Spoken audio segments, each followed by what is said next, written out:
Ladies and gentlemen, welcome to Classic Hollywood TV. In 1956, the Ten Commandments rose as a cinematic monument, towering sets, think colossal sets, roaring music, and performances that felt carved directly into stone. but behind the grandeur were human lives, ambition, sacrifice, quiet heartbreak, and final chapters no epic could rewrite. Today, we are stepping back into this Hollywood landmark to honor the actors who made its legend endure. Moses served Moses is the Adam's moral center, raised in privilege, awakened by truth, and transformed into a leader whose faith. raised in luxury, awakened by truth, and forged into a leader.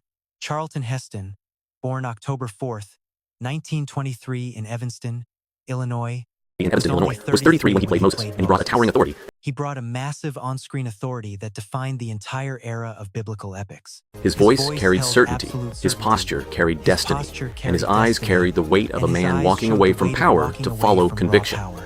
Heston shined because he made his character's massive transformation feel totally believable. A prince becoming a turning into prophet, a man of the court desert becoming a king man of the replacing desert. the royal He court. played Moses with He played discipline, Moses never with sentimental, never intense small, discipline. yet still He was never overly sentimental or small, showing deep humanity during moments of real doubt.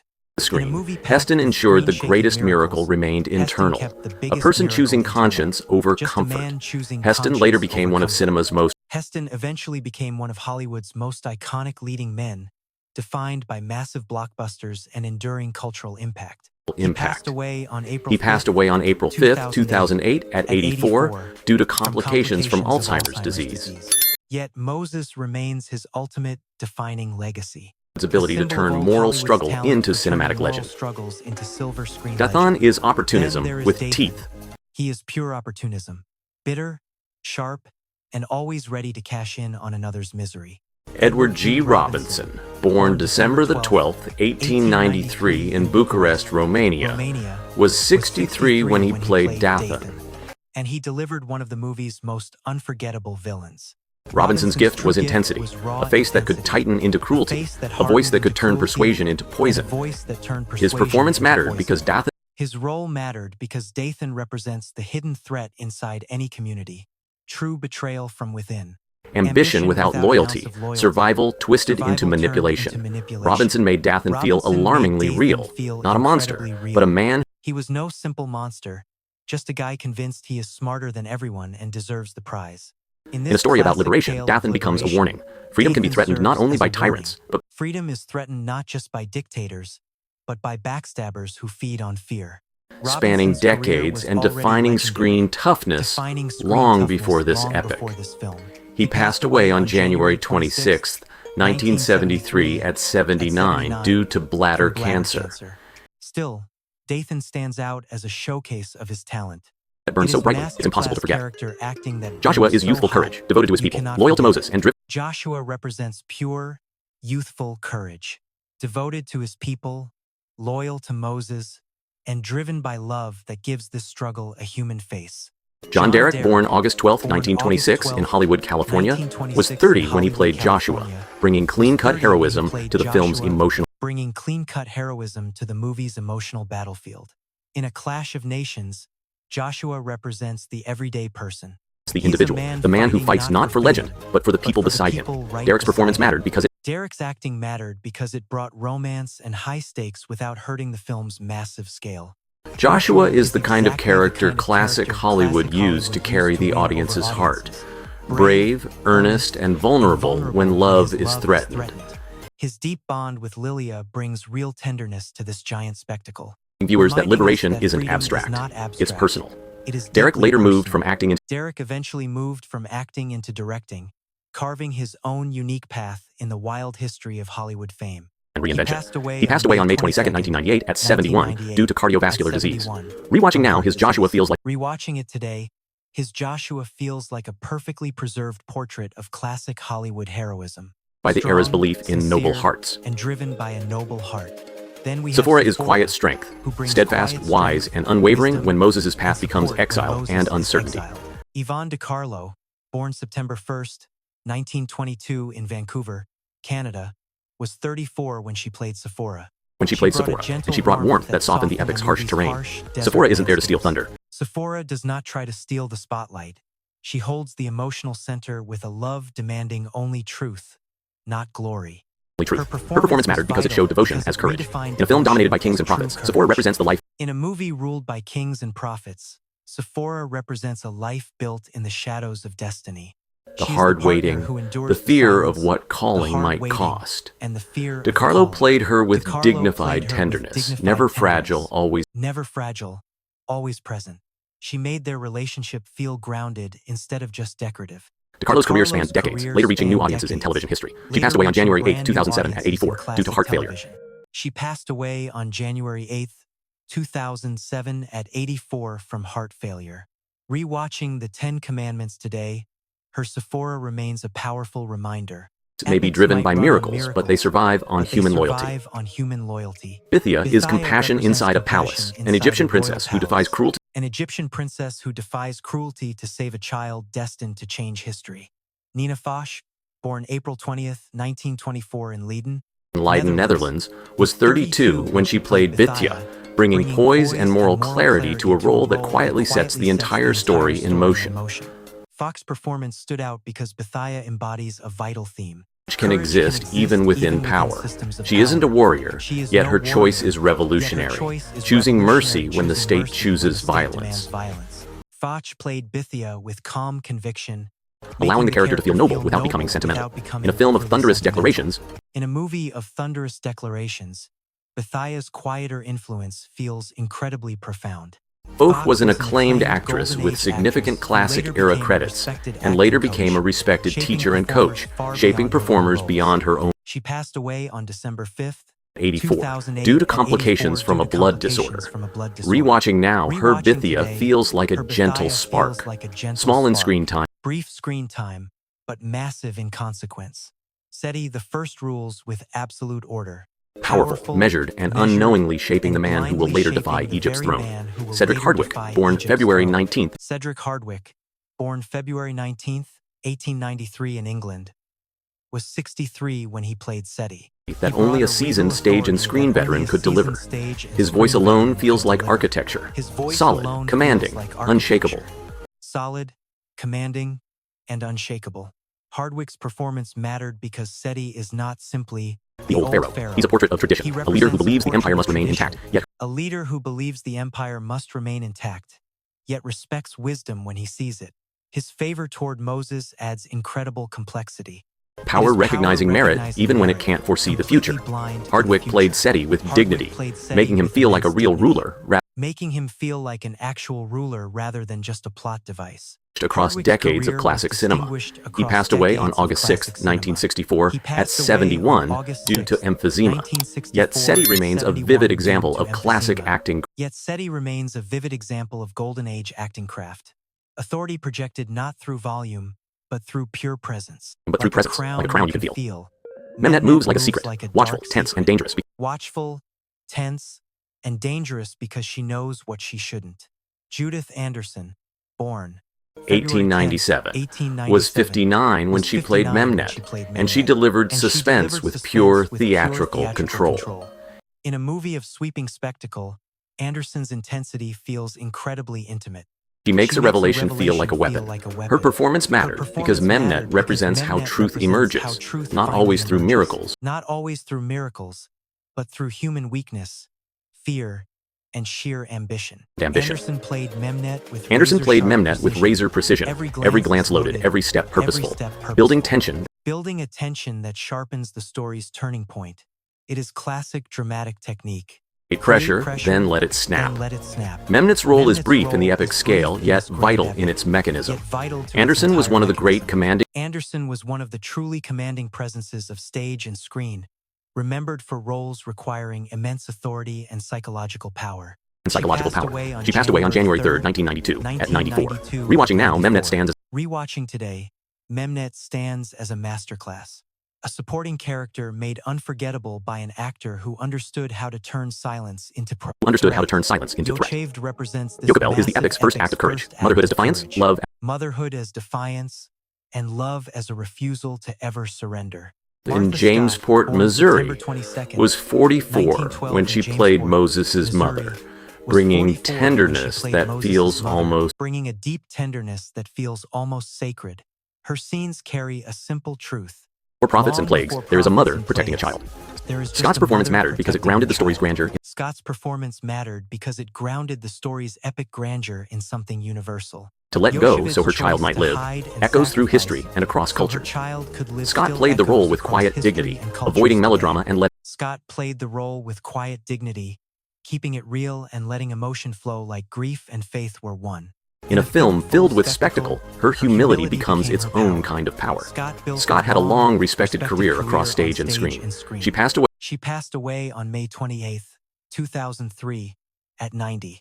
Rewatching her today, she is the film's emotional heart. This feels like the epic's emotional root, because the greatest stories often begin with the smallest, bravest act. Baka is cruelty, given a voice, sharp. Baka is pure cruelty. He is sharp, theatrical, and terrifyingly obsessed with absolute power. Vincent Price, born May 27, 1911 in St. Louis, Missouri, was 45 when he played Baka, and even in a supporting role, he makes an imprint. Stole his scenes. Price owned the screen. And a controlled intensity that turns authority into intimidation. His performance mattered because he gave the film a human face for oppression. His role mattered because he put a face on oppression. Baka is not abstract. He is the daily cruelty making slavery real. The overseer who enforces suffering and calls it order. Price played him with cold certainty, adding weight to Moses' moral. He gave Moses a real enemy, making freedom feel incredibly urgent. Rather than symbolic. It's a crucial ingredient in epic storytelling. The audience must feel what must be overcome. Price became a cinematic legend, famous for his voice and incredible charm. Lifelong artistry. He passed away on October 25, 1993 at 82 due to lung cancer. Yet Baka remains a reminder of Price's range, proof that even a brief... Yet Baka proves Price's massive range, showing how even a minor role can explode under a true master. Miriam carries devotion and vigilance. Moses' sister, protector of family memory, and a steady presence inside the Hebrew community. Olive Deering was born October 18, 1918, in New York. Miriam, bringing calm sincerity to a role rooted in love and endurance. Deering's performance mattered because Miriam represents continuity. In a story about massive change, she is the thread connecting past and future. The child saved, the man revealed, the people led forward. Deering played her with gentleness, never forcing emotion, allowing Miriam to feel. Miriam felt like a real woman living through history, not just a symbol standing on the sidelines. Beside it, her presence deepens the sense of community because liberation isn't a solo act. It requires families. It takes families, witnesses, and the people keeping hope alive during decades of dark waiting. Deering worked across film and television, often cast for her poise and elegance. She passed away on January 19, 1986. Watching today, like one of the epic's quiet anchors, steady, faithful, and essential in ways the loudest scenes can't replace. Lilia brings tenderness and bravery in. Lilia brings tenderness and courage. Devoted to Joshua and vulnerable to threat, she anchors the story's stakes. Emotional stakes. Deborah Paget, born August 19, 1933 in Denver, Colorado, was just 23 when she played Lilia, radiating classic. She was 23 playing Lilia, radiating classic Hollywood star power. Luminous, expressive, and incredibly strong beneath her soft exterior. The softness that never erases strength. Paget's performance mattered because she gave the story a human heartbeat amid miracles and mass movement. Lilia's love is more than romance. It is pure motivation, reminding everyone what freedom actually means. The right to live, to love, to belong without fear. Paget played Lilia with grace, making her more than a love interest. She was more than a love interest, turning her scenes into the ultimate driving force behind Joshua's courage. In epics, it's easy for individuals to disappear under scale. Paget ensures the individual remains visible. Paget retired from acting. Paget retired early, choosing a quiet life far away from the blinding Hollywood spotlight. In 2026, Deborah Paget is 92 to 93, and her Lilia remains an enduring image of classic cinema. Beauty paired with feeling, preserved. Beauty blended with deep feeling, preserved forever inside one of Hollywood's grandest stories. Aaron is faith with steadiness. Moses' brother, a companion in leadership, and a voice beside the prophet when the mission grows heavy. John Carradine was born February 5, 1906, in New York. Aaron, bringing a distinctive voice and veteran gravitas to the role. Carradine had the kind of screen presence that feels like history itself. He was weathered and firm. His role mattered because Aaron represents crucial support. Leadership not as spotlight, but as partnership. In a story that could easily isolate Moses as the singular hero, Aaron reminds us that true liberation always requires more than one man. Carradine played him with sincerity and authority, helping the epic feel like a community story rather than a solitary myth. His calm strength adds credibility. His steady presence gives the Hebrew elders real credibility, making the people's collective journey from fear to freedom feel incredibly raw. From fear toward freedom, Carradine's career was prolific, spanning classic cinema, stage work, crossing classic Hollywood, theater, and B-movies, all anchored by that unforgettable, booming voice. He passed away on November the 27th, 1988, at 82. And in rewatching, his Aaron feels like a quiet pillar. It is proof that sometimes the finest role means standing beside greatness and helping it shine. And helping it endure. Represents pure, arrogant Ramesses is power with pride, regal, relentless, and tragically incapable of bending. Backing down. Yul Brynner, born July 11th, 1920 in Vladivostok, was 36 when he took on the Pharaoh. The Pharaoh, and his presence is unmistakable. Controlled posture, piercing eyes, authority that never asks for permission. In a movie built on spectacle, because it gave the story its human antagonist, an empire embodied in one man's will. Brynner didn't play Ramesses as simple cruelty. The actor brought pure conviction, portraying a ruler convinced of his divine destiny, unable to yield even as his world crumbles around him. Except losing control, even when the cost becomes unbearable. That's what makes Ramesses memorable. Not just the defiance, but the slow collapse. It is not just the defiance, but the slow, agonizing collapse of a man losing everything he commands. Brynner's restraint turns every stare into a battle, every silence into pride, refusing to surrender. Beyond this film, Brynner became one. Outside this masterpiece, Brynner rose to become one of Hollywood's ultimate leading men. Roles that demanded charisma and command. He passed away on October 10th, 1985 at 65 due to lung cancer. Yet on screen, his Ramesses still stands. Still, his Ramses lives on, projecting an image of total authority that feels completely timeless. It feels eternal, even as the story proves no power lasts forever.